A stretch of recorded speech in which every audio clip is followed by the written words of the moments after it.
Hello, and welcome to Information Revolution, the podcast for people interested in managing, finding, and sharing their information. And for regular watchers, you can see we're doing things slightly differently this week. And that's because we've got a special guest, yay, that I'm really excited to have with us. So, first of all, we'll just do the usual round of introductions. So, I'm Judi Vernau, and I'm an information architect based in Wellington and working for a little company called Metataxis. Michael? Well, Upton, I call myself an information management consultant, and I work for that same company, Metataxis in Wellington. And I'm Karl Melrose. I work for Castlepoint Systems in Canberra. My views are my own. Let's just be really clear about that. And what's next? We're going to get home a little bit nervous. This is a new process. We're going to get Amy to introduce herself next, or I think that needs to happen, doesn't it? So, Amy Stoks, would you like to introduce yourself, please? Yes, so I'm Amy Stoks. I am a human-centered design evangelist, and I work for a little consultancy in Wellington called Good People, and we help organisations try and make human-centered design work for them, whatever that looks like. Thanks. That's great. And I was thinking before this that I do most of my work is around information architecture, so I'm a big fan of the whole context, content, user approach. So why are we doing this? What does the content look like? What's its structure? What's its format? What kind of thing is it? Is it? Um, and then you've got the interaction with the users, which of course is really important. But something that I've struggled with in the past is getting users to think about what they could have. I mean, given technological constraints, of course, but what do they're often quite just used to the standard way of doing things because that's all they know. Mm-hmm. What kind of techniques or tools do you have for helping people to think a bit, say, outside the box and think about what would actually help them rather than the constraints of what they know? So the first thing I do is usually work with the people who are running the program of work. And I will always say, you know what you know, and you know how you want it to work. Your users don't have any idea of what you're trying to achieve, right? So, so to get them to think the way that you want them to think, you first need to understand why they're doing what they're doing. Right. Yeah. So rather than looking at it as how do we get people to do X, first of all, you need to understand why they're doing Y.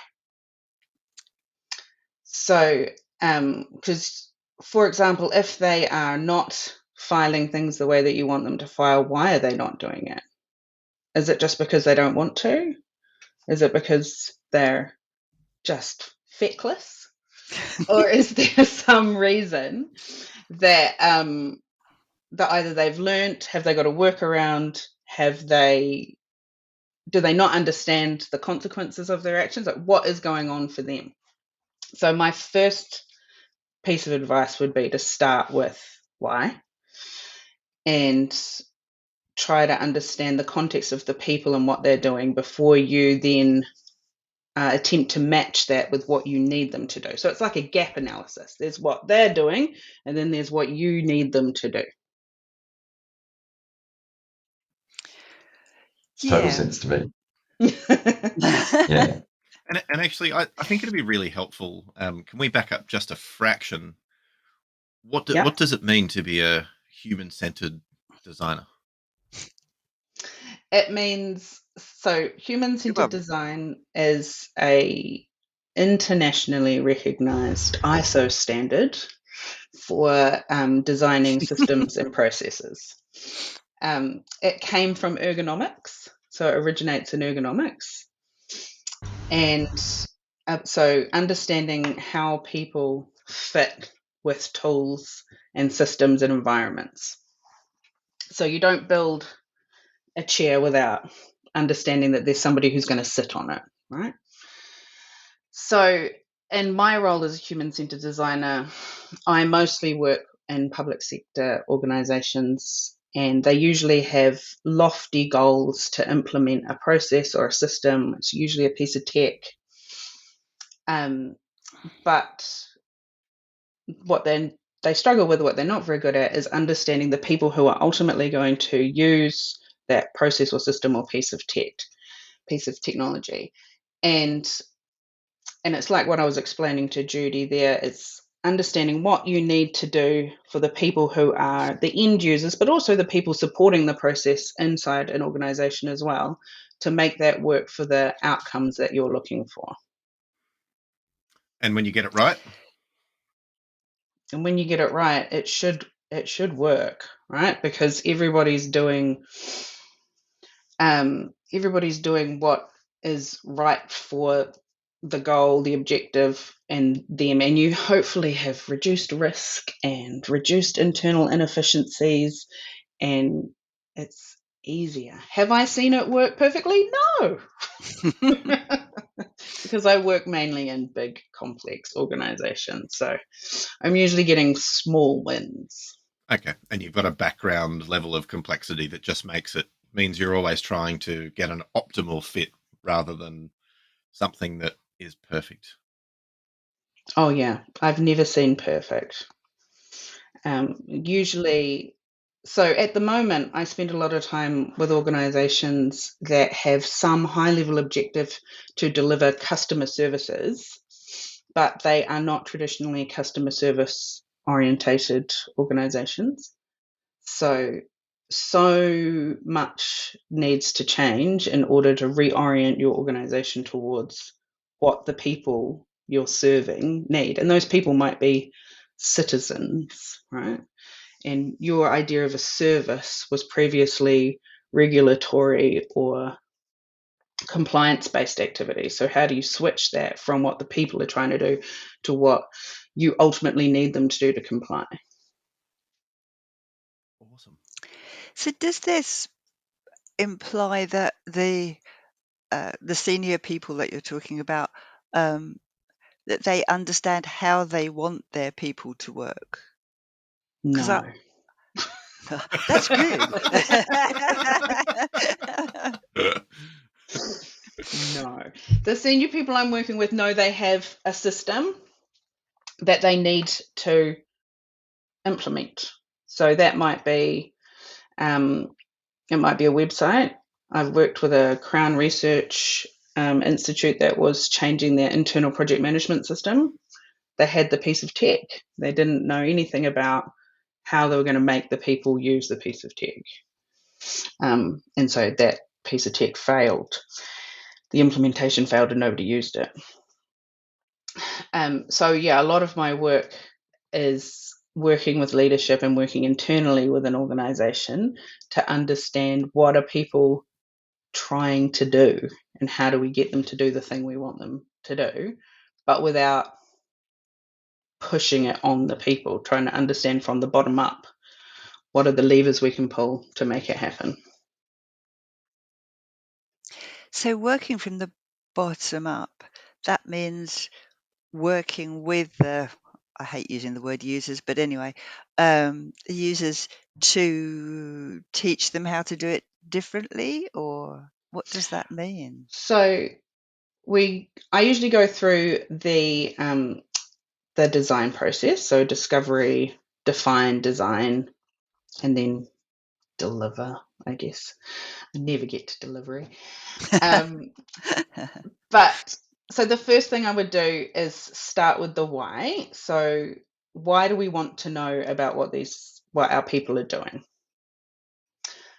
Because we want to understand what we can't see, because we want stories and evidence instead of speculation.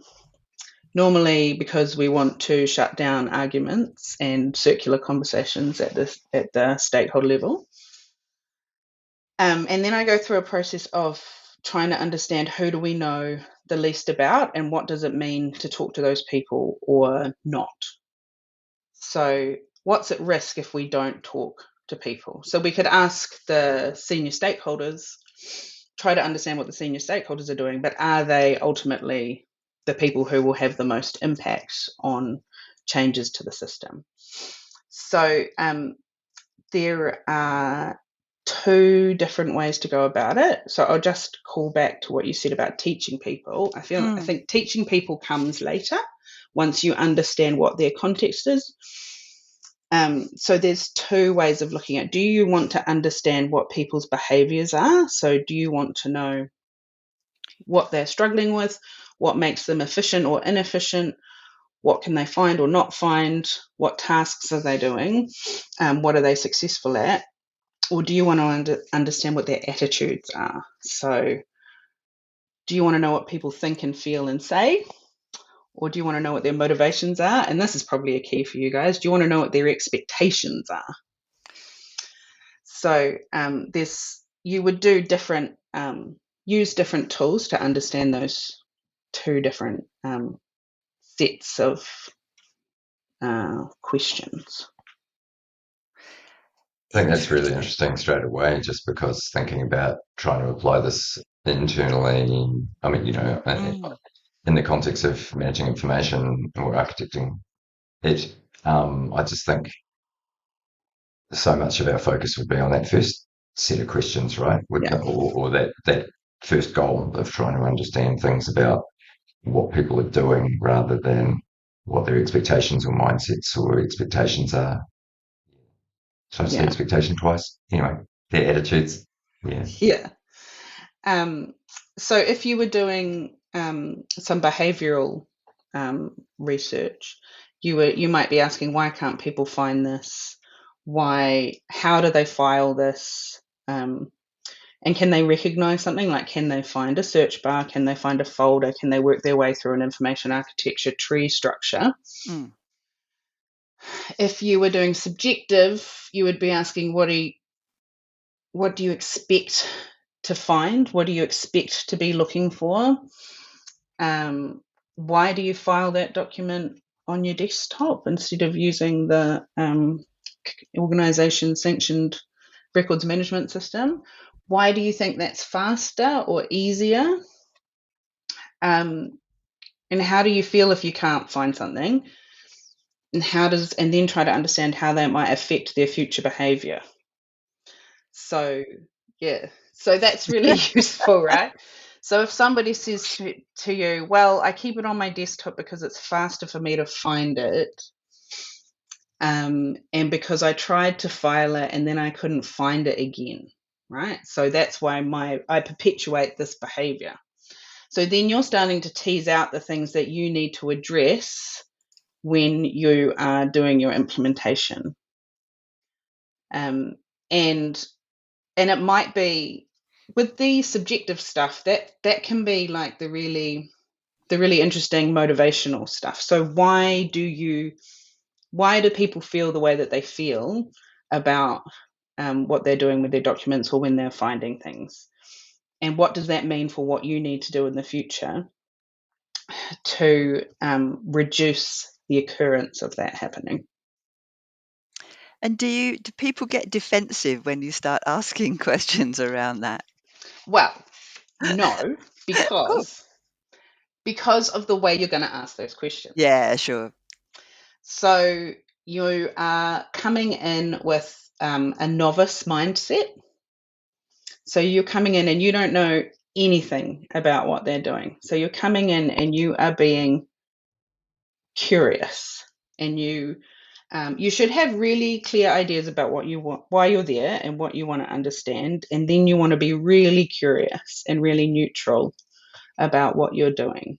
So you ask open-ended questions and not closed questions, and you make it clear that you are seeking to understand their world and not trying to solutionize at that point. Yeah. The other thing that's important to do is, if you want to know what people are doing and you're going to invest the time in going and finding what people are doing, is to spend the time to set up what you want to know and why. So that's the behavioral or subjective stuff that we were talking about. But also Do you want to know why things are happening and how to fix them? Or do you want to know how many people are experiencing something and how often? So those are two different activities again. So the why is more explorative and more qualitative, and then the how many is more narrow and more qualitative. So quantitative. Quantitative. Always get those confused. Feelings and numbers. One is feelings, one is numbers. So all of that affects what you're going to do. So if you set up some questions that will help you understand what you're trying to do, and that helps keep your scope as well. It means you're also not going on a fishing expedition and everybody's going to tell you all their problems as well. Yeah. Um, Yeah, been there. yeah, right. So you want to keep that really tight from the beginning. It also helps set expectations for stakeholders and leadership about what you're going to find out. So you're probably not going to find everything, and you know that's just not reasonable. But it's about, we know that we know we need to know more about this, so we're going to go and find out about it. And the other thing that's important is a lot of people will do like a scattergun approach. We try and get like lots of people to get their opinions and views. But if you do that, it's actually more work than it's worth. So you're better off going for smaller numbers of people who do the same things so that you can see patterns. So the really important thing is to be able to find patterns. So if you go and do some research with people about how they're finding things, the CEO is going to be different from the receptionist, from the middle manager, from the intern, from the receptionist. So you need to pick maybe 5 people who have broadly the same, doesn't have to be job titles, but broadly the same understanding and tasks that they need to do. And then you can start to see patterns with what they're doing. And I'm talking about this as if there's one way to go and talk to these people, but there's not. There's different ways that you can do it based on what you want to find out. But the easiest thing to start with is sitting down with people and interviewing them or watching what they're doing. So so very much an in-person discussion. So you can do it online, but again, it depends on what you're trying to find out and why. So if you're online, the answers that you get from people are going to be they're going to be shorter, and you're going to lose context from their environment, and you might be able to see their screen, but it's easier for them to, I won't say hide, but it's easier for them to not show you everything that's going on.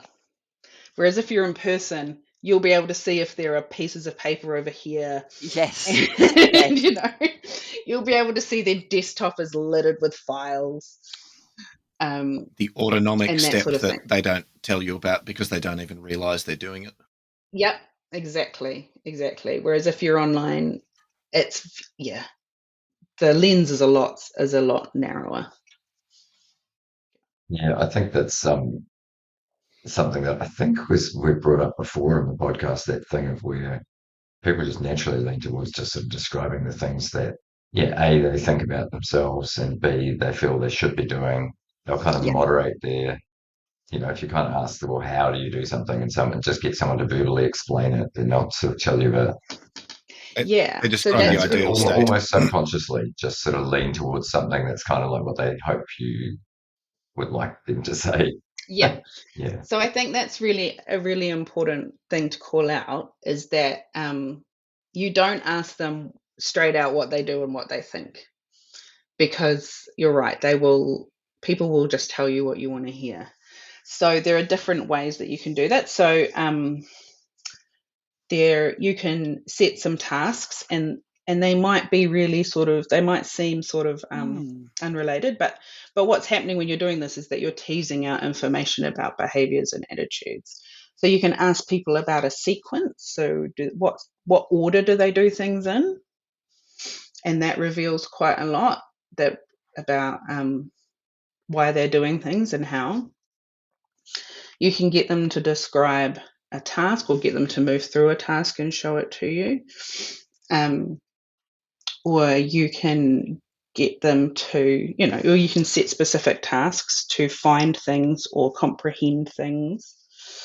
You can also do different types of there's different ways you can understand what people call things. So you can do really basic card sorting, so writing down labels on pieces of card and getting people to move them around, or getting them to put them in categories that they call themselves.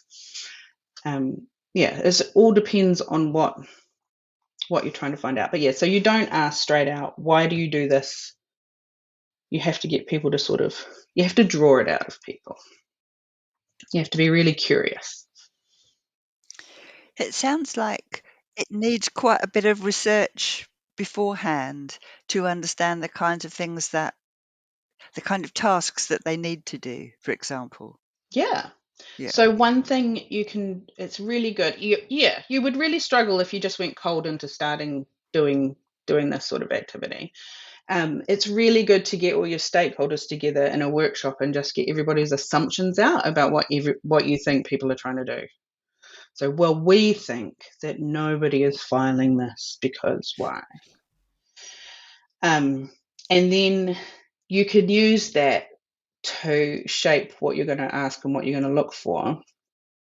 And then you can use it to validate or dispute at a later date as well. You can talk to people's managers about the sort of tasks they do, or look at the org chart. So generally you would do some sort of pre-discovery, I call that. And it sounds like a kind of a bonus feature or whatever, like an extra benefit of that is that you are setting those expectations, as you mentioned. You're not just going on some general fishing expedition where you're going to discover everything in the universe, but if you're about to do a piece of this kind of discovery work, then you set those expectations about what it is you might go and find with the stakeholders so that they don't come back going, but I thought we were answering this thing, or what about that over here?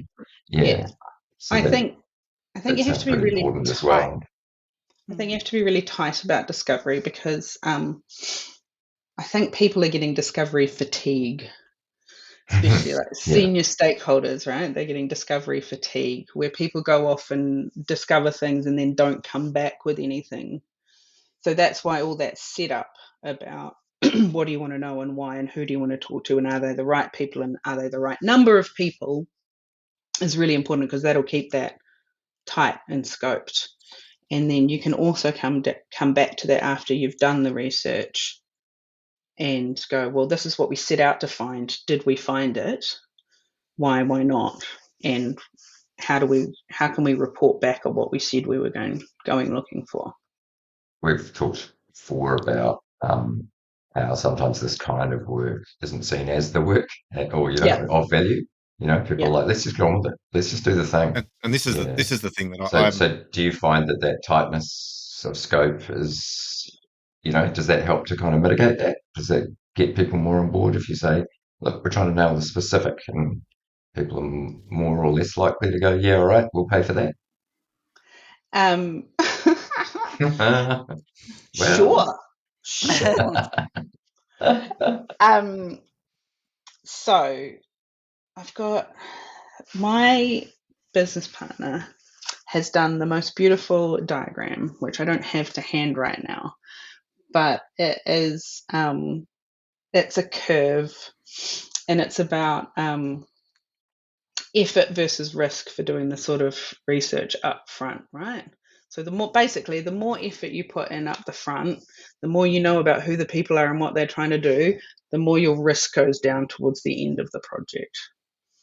because if you put in the work at the front, you're going to tease out the stuff about the behaviors and the attitudes that will come back to hurt you when you get to implementation and training. So a lot of the time you can fix things with training, but do you know what the things are that you need to be training for? Because this is something that would help you identify that. If you do that research in the beginning and go, well, we know that people aren't doing X, Y, this, but it's just a knowledge thing. It's just because they don't know.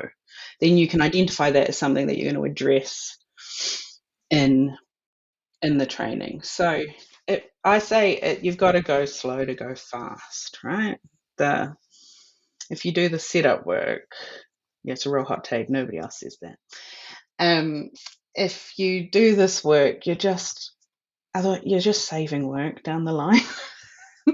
Yeah, I mean, to be blunt, it seems totally obvious to me, but it isn't something that. And this is the question that I keep wanting to come back to. This all sounds like amazingly common sense, not to make light of the fact that which is why does no one ever do it, and why do we have hundreds, if not thousands, of record systems sitting out there in the world that are practically unusable by, actually, in at least one case, even the records team that were maintaining them, and they just sit there, and nobody seems to ask these questions like, why have we got a record system that no one is using?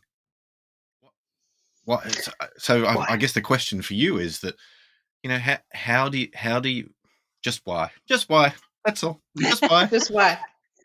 Well, I think it's a really, really good question, and it's actually a question that's being asked more widely at the moment. So in records, I think this hasn't traditionally been part of the process. There's been functional classification, and that's the end, and nothing else. Yeah. And it's legislative, so we can't change it once it's in. And so you've just got to learn to use it, even though no one can use it. Yeah. So there's lots of things going on there that I'm going to try and Excellent. If you can just solve those problems for us while you're here, then I think we'll call this a good podcast. I know, right? It will be a revolution. All right. So the first thing is what you just said there about, well, it's a functional classification. It's legislative, right? It is human behavior to only do what you can control, right? So you can, if you say it's in the legislation, so we have to do it, you're just going to have to do it. And you are on a time deadline and somebody up above says you have to do it, then you're going to do it, because you probably don't have the power or the permission or the resources or the time to do it any differently. So everybody just does what they need to do to get it done. But this process is more widely used in software design and product development. And even now, there's all these tech redundancies happening, and the people who are going are the user researchers, because it's because people have said they haven't been able to prove their value. Right.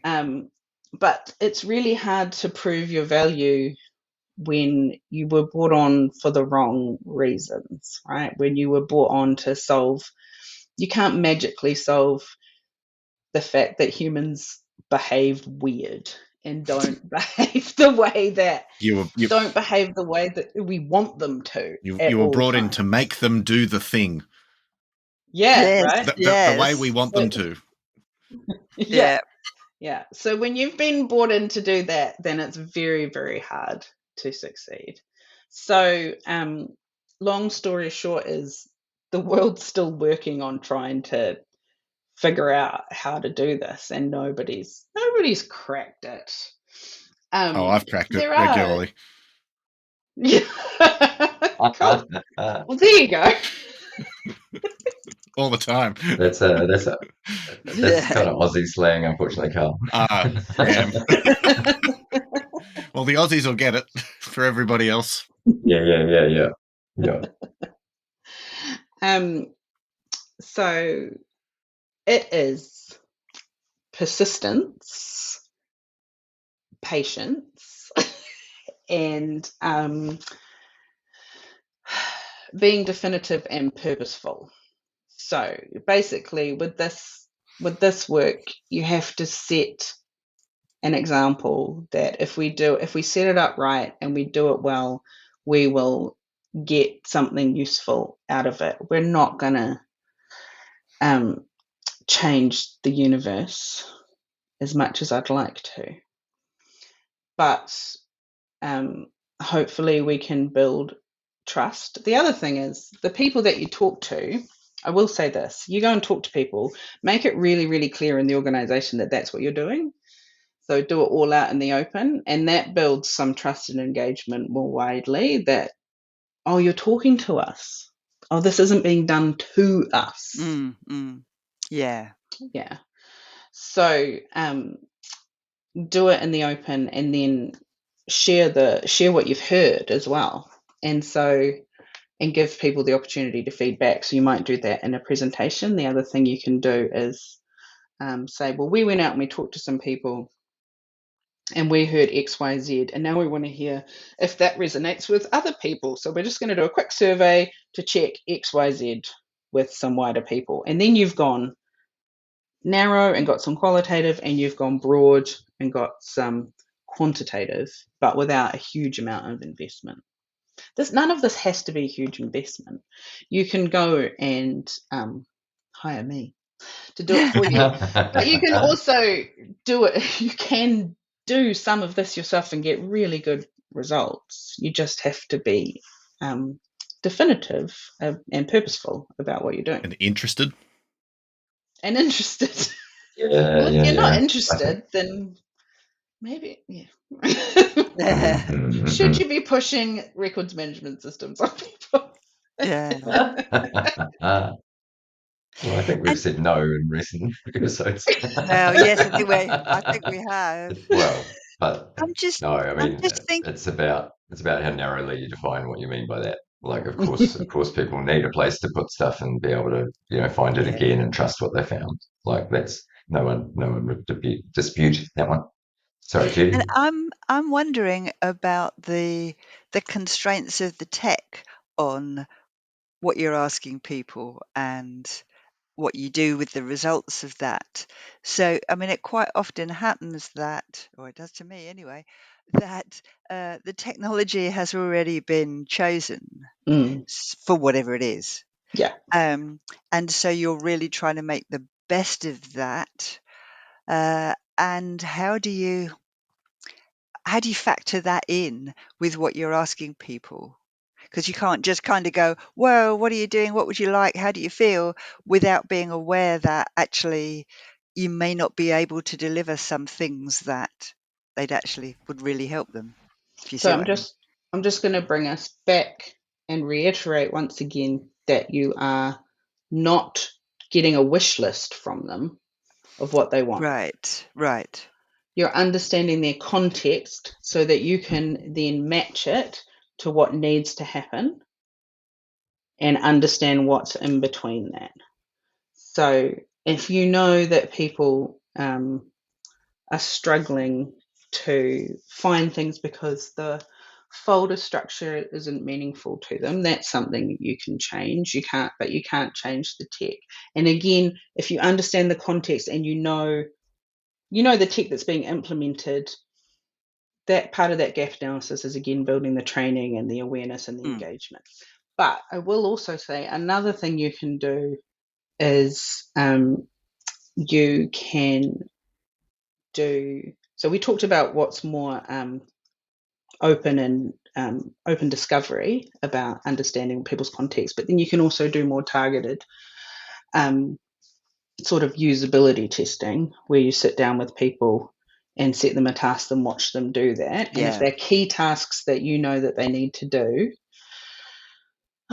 then, and again, if you structure it in a way where you're getting robust data where you can see patterns, you'll be able to say definitively, well, we know that people need to do X, Y, Z, but they're struggling here or they're struggling there.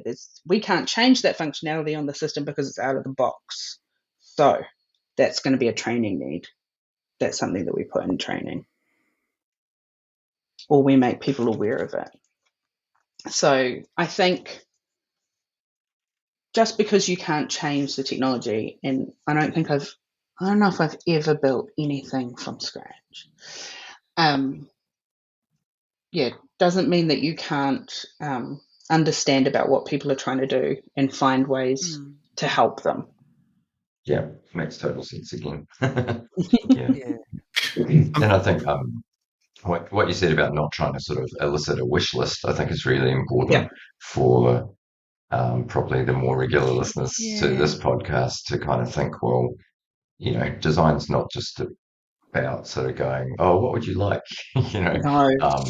And I think there's a risk of perhaps prejudging it as sort of like, oh, well, it's not going to work for us because we have to get these outcomes. And so we can't sort of go thinking about this user design stuff because, people can't just work the same way they do at home. But it's like, well, that's okay. Like, it's not, we're not saying, we want to find out what color people like or something. We're, trying to solve a problem within a particular business context. Yeah. But I mean, and a business problem. Yeah. This seems to me to be one of these other levers that you can pull. Let's just go with the analogy, lever that you can pull to make the thing you're trying to do effective. And this is the sort of effectiveness efficiency trade-off that we're always trying to make. The problem is that we seem to try and make this effectiveness versus efficiency trade-off in the direction of the most efficient implementation of a compliant records management system rather than a really effective implementation of something that, gets 90% of the way there or 80% of the way there, because we've realized that, we can only get to 80% effectiveness without sacrificing the things that we really actually can't sacrifice. But, if we don't sacrifice a few things and get away from a completely compliant system, then we're only going to get, the 3 to 5% capture rate that someone who will remain nameless, but used to be a regulator, posted on the internet one day that they think EDRMS capture rates are at. I mean, that seems to be the trade-off. Well, my question to you, can I do you a really, really awful nanny question? Has a system ever in itself ensured compliance? No, of course not. Never. Yeah. But this is, but somehow this is what I see all the time. I see a compliant implementation. It goes along and it ticks all of those little boxes that say system is compliant, and then 95% of the organization are working somewhere else. But it's almost like we draw a line of responsibility at system implemented correctly, whether or not people whether or not people use it. That's not our problem. That's well, we've got the policy that says people must, and therefore that's their problem.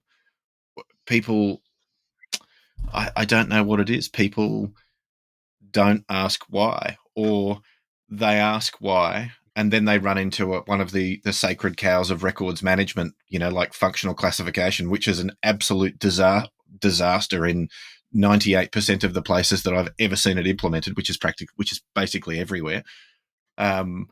And they go, oh, that's, we can't do it any other way. When, I'm yet to find anything that says you must do it like that.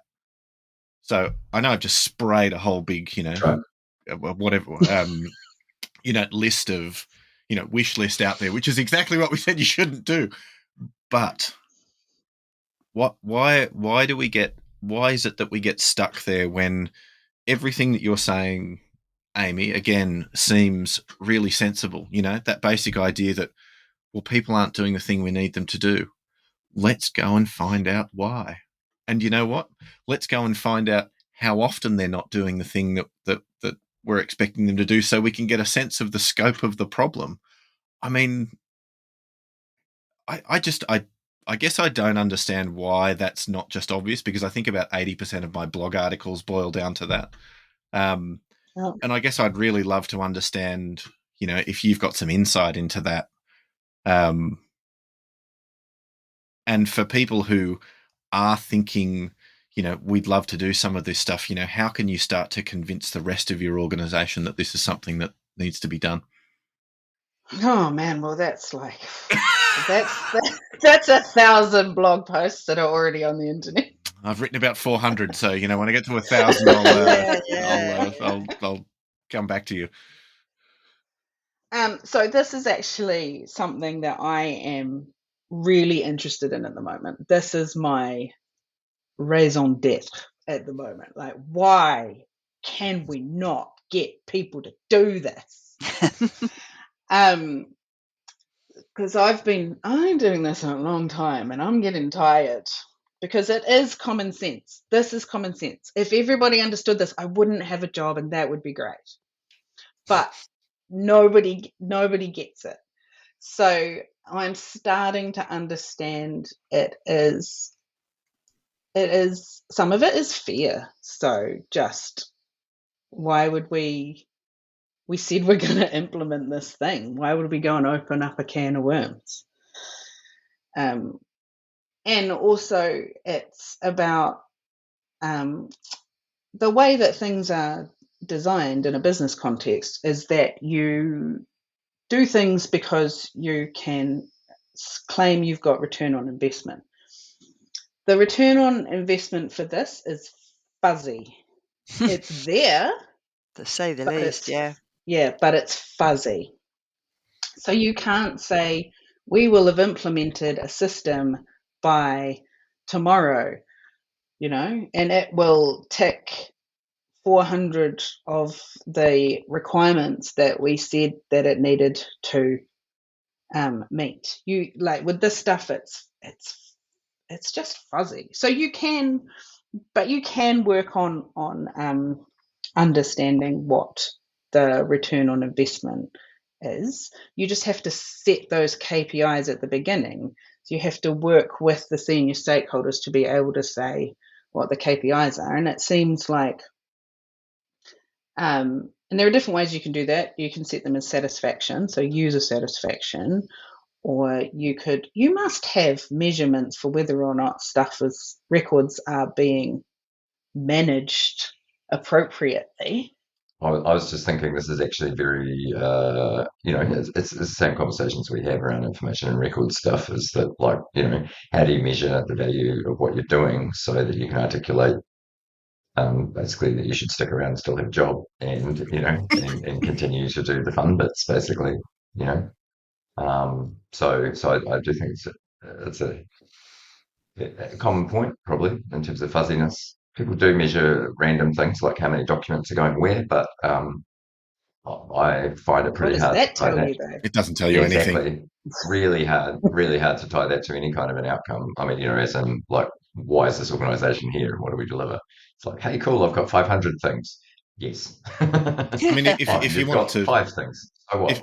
If you want it to be effective, you've actually got to go out and you've got to start looking at your business processes, and you've got to sample, okay, that process, we run it 5,000 times a year. I've sampled, 200 of those, which is, reasonably representative, and therefore, and I know that we should be filing 48 documents for every single one of those processes, and that process for the whole of last year filed 320 documents in the records management system, and therefore we're light by about 199,700 documents. So, our compliance rate is X. And I think that's what, we've really got to do. Or we've got to start, some people that we all know, one of the universities, that they went out and actually got an audit firm to come in and do an audit to look at their effectiveness. And they got a very low number. I think it was 2% capture rate in the end. So, they were, honestly, you watch them when they talk about that, they look like they're going to vomit. But, now one of the things they do is they watch Microsoft 365, how much stuff are we creating in Microsoft 365? And they've actually moved their entire practice in that direction. But, we should be able to look at things like Microsoft 365 because it's the creation point for 99% of documents in an organization, and say, right, however much stuff is being created in there, well, if we're not getting similar creation rates in whatever our approved record system is, if it's not Microsoft 365, what's the delta, what's causing it. But I think people have got to want to look. I think what you said about fear and anxiety is, I think it's really on point. I think I wrote an article a little while ago talking about, the sorts of collusive relationships that we get into with our executive and with regulators, where, it's almost like oh God, no, it's like the first thing that sprang to mind was don't ask, don't tell. It's that kind of idea that, well, we're not going to go and ask, we're not going to go and ask what our compliance rate is, or we're going to expect that you don't ask what our compliance rate is, and we won't tell you that our compliance rate is miles from where it should be, because then chief executives get to continue signing the compliance statement at the end of every year, and the records team get to keep going the way they're going without anybody having to own up to the fact that, well, we've got a compliant record system, but there's not much in it, and to do something about that would be a big expenditure. And no one wants to deal with that problem. Well, and they don't need to, because on the surface it's all fine. So it's you can start doing like a little research thing on these stakeholders, right? And start thinking about them as humans in the system, and what motivates them is saying that we did a thing and the project finishing on time. And it's not, their motivators are different to yours and different from the users again. So that yeah I guess you want to complete a thing, you want to know it's within a cost envelope, and you don't want people screaming, but provided they're not screaming, provided it's not front page news that something's broken, then you're probably all right. And you're signing the thing that says that it's fine. But it is an incentives problem though too, isn't it? And we've talked about this before. Do people really care about completing a thing? I think records teams do, because records teams tend to, I keep talking to people who have been in their organisation for 18 years, 20 years. This week I talked to at least 4 people who had been in their organisation for longer than 15 years, which is like longer than the tenure of their last, 6 chief executives and last, 8 chief information officers. So I feel like records people really do care about completing things, but I don't know how to get from completing to that effectiveness, and the incentive structure in lots of the organizations I deal with seems to be weighted towards, well, we need to start the project, and then we need to preferably leave the organization before the project is completed. Yeah. Well, I think that's what was in my head in terms of completing a thing, is that project mindset of like, I've rolled out a tech and now I can say I'm done. I can put that on my CV and I'm done. So if you wanted to make sure that a project was effective, Amy, right from the start, we've got you on to ask you some simple questions. So you want me to have an existential crisis on your podcast? I have one every time we do one, so I don't see why it should be different for anybody else. Yep. Okay. Try and edit it out. The question is, how do I make a good project? Well, basically, does human-centered design have a role in improving the success of projects? How about that? Yes. How about just yes? Hooray, problem solved. Is that a good place to wrap it up? I think so. I think it probably is. Thank you so much, Amy. That was just really enlightening and also very enjoyable. So, see you all next time. Thank you. See ya. Bye.